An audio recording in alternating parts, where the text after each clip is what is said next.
Ladies and gentlemen, welcome to Japan. Konnichiwa, saya Said Fauzi daripada bahagian Komunikasi Strategik dan Korporat Kementerian Komunikasi akan meneroka Jepun sempena kursus prestasi cemerlang jabatan Prestige 2025. Nak tahu apa yang menarik? Jom ikut saya.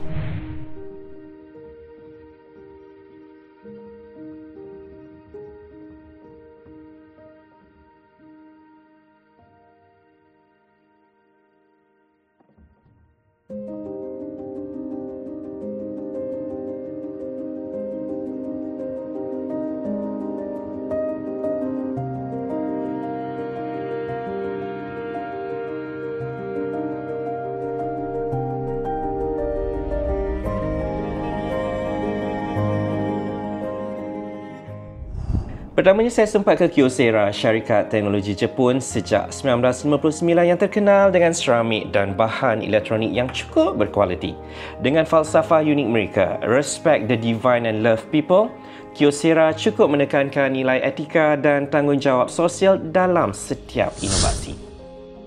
Seterusnya, kami telah dibawa ke Osaka University. Memang dah lama plan nak pergi sini.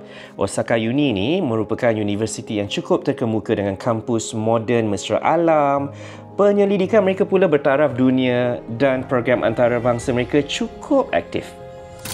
Welcome to Expo 2025 in Japan.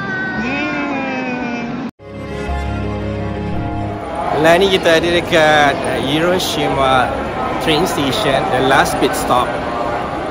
Kalau boleh tengok dekat sini penuhnya manusia nak pergi Expo 2025. Sepenuh alam. Yang ditunggu-tunggu pastinya Expo 2025 Osaka Kansai yang berlangsung sebenarnya bermula dari 13 April hingga 13 Oktober 2025 di Pulau Umeshima.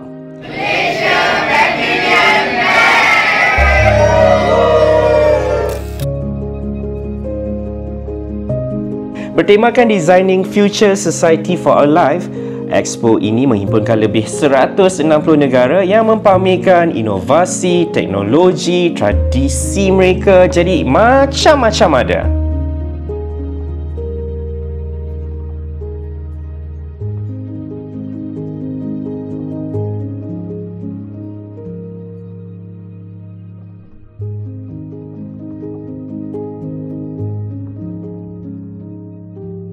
Uniknya di Jepun ini pula ialah budaya mereka. Budaya Jepun menyeimbangkan tradisi dengan kemodenan. Mereka ini menekankan hormat, disiplin, tapi dalam masa yang sama mereka juga kekalkan upacara tradisional seperti teh, pemakaian kimono, dan dalam pengaruh moden kita boleh nampak, boleh lihat ada anime, ada fashion, ada teknologi. Memang lain, next level dekat Jepun ni.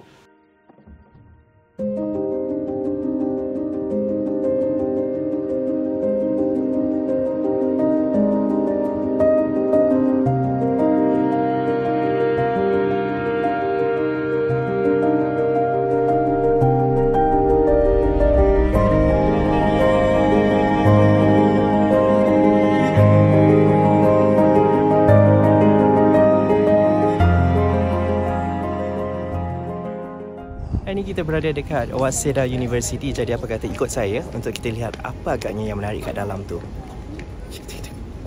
Di Tokyo pula kami telah dibawa di Waseda University. Memang looking forward nak tengok uni ni kerana katanya ada ramai ahli politik pembesar di Jepun belajar dekat Waseda University. Mereka ini terkenal dengan program antarabangsa, penyelidikan yang cukup canggih, kampus bersejarah dan juga gabungkan tradisi dan juga inovasi dalam sektor pendidikan tinggi. Jadi kita baru habis keluar daripada Waseda University, baru jumpa 6 profesor. Seronoknya ada from China, from Japan, from US, from France. Input mereka, I tell you, memang next level. Seronok sebab ada two-way communication. Tapi yang penting yang profesor Jepun tu comel gila. Boleh cakap BM? Dan dia punya research in BM, okay? In linguistic dalam bahasa Melayu. Betul. Yes, yang ni shock gila. Yes. 110 over 100. Recommended ya? A+. Waseda University. Cantik gila.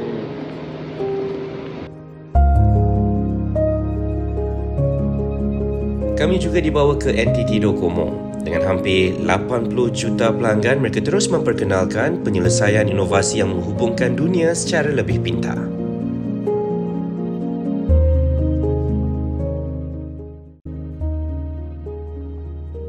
Thank you for everything. So, kita dah dekat Narita. Thank you. Arigatou gozaimasu. Bye. All in all, Japan is such a beautiful country. Pengalaman kali ini memang takkan saya lupakan. Terima kasih Prestige. Arigatou gozaimasu. Sayonara.